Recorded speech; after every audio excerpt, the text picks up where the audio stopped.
is given that the allele associated with sickle cell anemia apparently reached a high frequency in some human populations.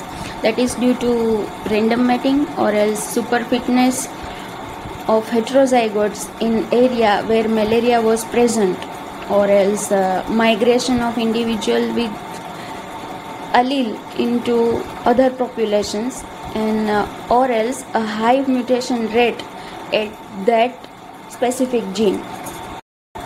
Please note that the person who is suffering from sickle cell anemia and also heterozygotes for their genes will never face malaria and reached to a high frequency rates, that is about heterozygous advantage.